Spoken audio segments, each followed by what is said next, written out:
Hey, what's up, guys? The Political Junkie here. So I saw this article. I haven't read it yet, but I thought it was a really interesting idea. So there's going to be a general election in the UK later this year. I think it's happening in December.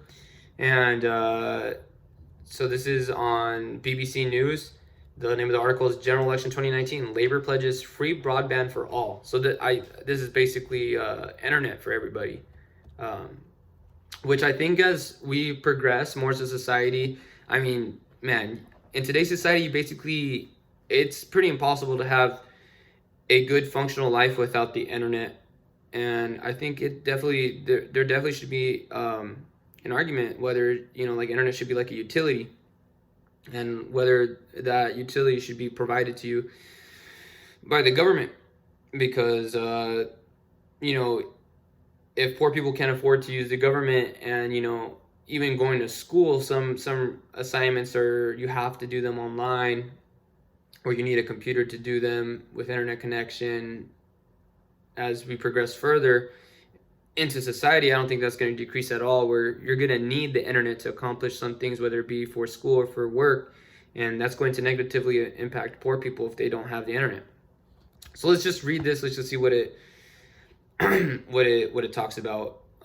So Labour has promised to give every home and business in the UK free full fibre broadband by 2030 if it wins the general election. So this even includes businesses. So this would be good for business, I would assume. The party would nationalise part of BT to deliver the policy and introduce a tax on tech giants to help pay for it. Shadow Chancellor John McDonnell told the BBC that visionary $20 billion plan would ensure that broadband reaches the whole of the country, but Prime Minister Boris Johnson said it was a crackpot scheme. So for those of you that don't know Boris Johnson, he's more conservative. The plan includes nationalizing parts of BT, namely its digital network arm Openreach, to create a UK-wide network owned by the government. Mr. McDonnell said the rollout would begin with communities that have the worst broadband access, followed by towns and smaller centers, and then by areas that are currently well served. So that's good. They're prioritizing by who needs it most, and then they'll work their ways up to the places that already have good internet connections. Because that's also another reason why you would want to nationalize this, is because a lot of people that live in rural places, they don't have good internet connection, or they don't have any internet connection at all, just because of where they live, not necessarily because of their economic situation. So doing this could expand it to those people as well. So what is Labour proposing? A Labour government would compensate shareholders by issuing government bonds. The Shadow Chancellor said Labour had taken legal advice, including ensuring pension funds with investments in BT are not left out of pocket. As with other planned Labour nationalizations, he said MPs would have set the value of the company at the time of it being taken into public ownership. Mr. McDonnell told the BBC Laura's Kusenberg that Labour would add an extra $15 billion or pounds to the government's existing £5 billion broadband strategy, with the money to come from the party's proposed Green Transformation Fund. Having already announced plans to nationalize water, rail, and now broadband, Mr. McDonnell said that the latest plan was the limit of our ambitions. A new entity, British Broadband, would run the network with maintenance, estimated to cost £230 million a year, to be covered by the new tax on companies such as Apple and Google. We think they should pay their way, and other countries are following suit, said Mr. McDonnell. Labour has not yet completed the final details of how the internet giant tax would work, saying it would be based on percentage-wise on global profits and UK sales, raising potentially as much as £6 billion. Mr. McDonnell said that if the other broadband providers did not want to give access to British broadband, then they would also be taken into public ownership. Labour has costed its policy from a report produced by Frontier Economics in 2018, which was originally produced from the Department of Digital, Cultural, Media and Sport. Broadband packages in the UK cost households an average of around £30 a month, according to a comparison site Cable, which people would no longer have to pay under Labour's scheme. The party claims it would literally eliminate bills for millions of people across the UK. So, just stopping really quick. So, a lot of people would say, oh, that, they're going to universalize internet for everybody. That means taxes are going to go up. And I mean, the plan that they have, it's that they're taxing tech giants. So if you're paying £30 a month, which I think is roughly maybe like $50 a month for internet, and that's just completely eliminated. I mean, let's see, you're saving like $600 a year and you're not going to get taxed for it. It's going to be the tech giants that and to me it kind of makes kind of sense, because a lot of those companies, a lot of their profits come from them essentially spying on you on how you use the internet and what you're like looking for and shopping for, and they'll advertise around that. So a lot of their profits comes from you using the internet. So I think it kind of makes sense to tax them instead of you. According to a report from regulatory Ofcom earlier this year, only 7% of the UK has access to full fiber broadband. Oh wow, that's a really small percentage. The government hit its target to bring super fast broadband to 95% of homes by December 2017 at a cost of £1.7 billion, but the internet speeds are significantly lower than those of full fiber. So I don't really know how that works, like this full fiber thing. But that's really cool that the government, I didn't even know this, that the government had a plan to bring super fast broadband to 95% of homes, and they were able to do it. So that's really cool. How has the industry reacted? BT Chief Executive Philip Jansen told BBC Radio 4's Today program Labour had underestimated the price of its pledge.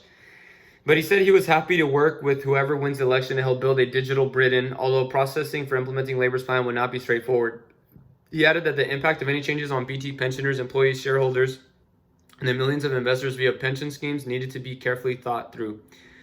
The company had disputed the cost of rolling out fiber broadband to every home and business, saying it would cost closer to 40 billion than 20 billion pounds.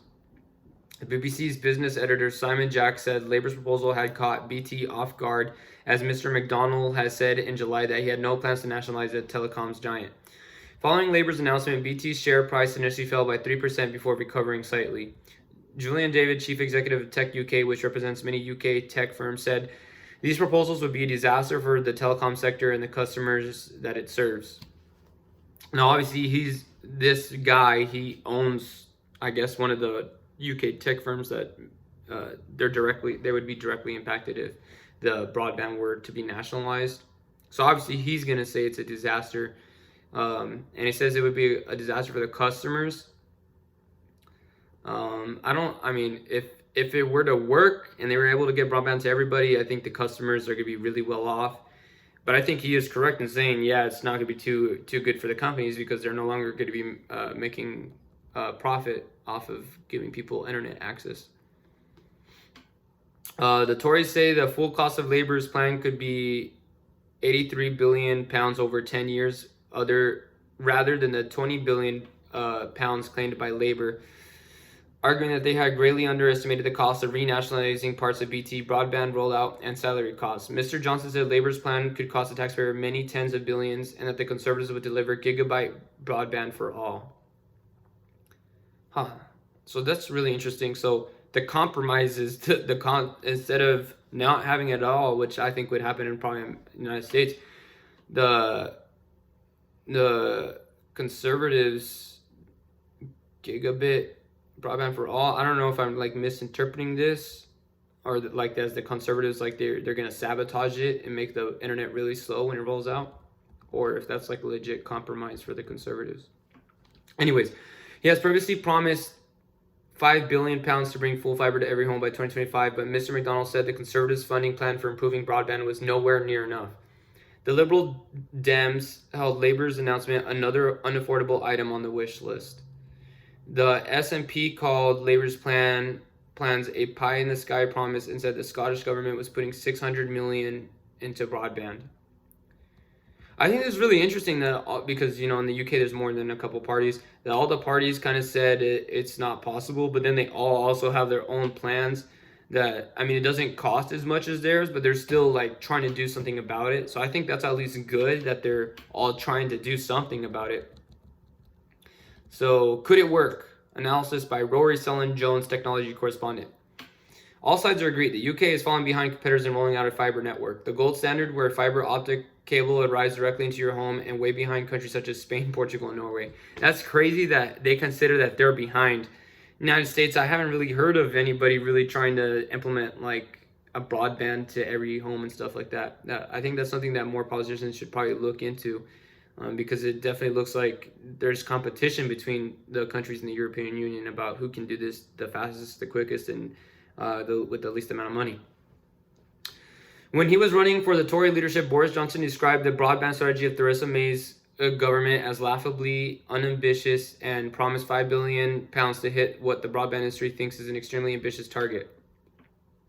Now, Labour has come back with a plan that may be more realistic in timescale, but is far more expensive in terms of state spending. What is not clear is what happens to a wider broadband market, from Virgin Media and Sky to the raft of fiber broadband firms that have sprung up in recent years. Labour is indicating that the companies may want to come on board with its scheme, but it's hard to believe that after years of complaining about BT's stiffing competition that they will be enthusiastic about competing with state-owned monopoly. The question for consumers may be who they should trust, broadband suppliers with patchy records on customer service or the state. The Australian experience. This is by BBC journalist Phil Mercer. Super fast, reliable, and affordable. That was the broadband promise made to every Australian who has been assured access to a new system by 2020. The National Broadband Network is described as one of the largest and most complex infrastructure initiatives undertaken in Australia. More than 6 million premises are already connected, but the quality of service is a lottery. Some customers to the state-owned company are delighted, while others complain the network is sluggish. There's a good reason for the disparity, and it's down to the way the broadband is delivered. Some methods are much quicker than others. In 2009, the former Labour government in Australia pledged an NBN with efficient optical fiber cables direct to most homes and businesses. The current centre-right administration opted for a cheaper option that would be finished sooner and chose instead a mix of technologies including optical fiber, copper wires, hybrid fiber coaxial, fixed wires, and satellites. So that's the end of the article. I think that's really interesting. I didn't really know this is a thing happening all over the world, except apparently the United States. So it looks like Australia tried to do the same thing, and they had mixed results. It looks like they were able to get like broadband to everywhere, but like the speeds of it were sluggish. Now Australia is a lot bigger country than the UK, so it'll be also interesting to see how that plays out. But overall, when it comes to nationalizing things, it seems like the the European Union, they're pretty ahead of us. And there's this general idea that, some certain policies should be tested out in smaller areas before you make them to a bigger thing. So I do think like the United States should see like how it plays out over there. And definitely more policies should be looking at the results of it, the cost of it, and stuff like that, because I definitely think it would be really beneficial, especially to poor people or people that live in rural areas, people that are businesses that paying for the internet is a big part of their expenses and stuff like that. This definitely is something that I believe should be looked at. I'm curious to what you guys think. Is this a good or bad policy? Is this the government doing more than they should? Or do you think this is exactly the kind of things the government should be doing, trying to lower the cost for everyday people when it comes to things that they do every day and that are now becoming more and more necessary, like the internet? Hope you guys have a good day. I think I already said that. Please like and subscribe.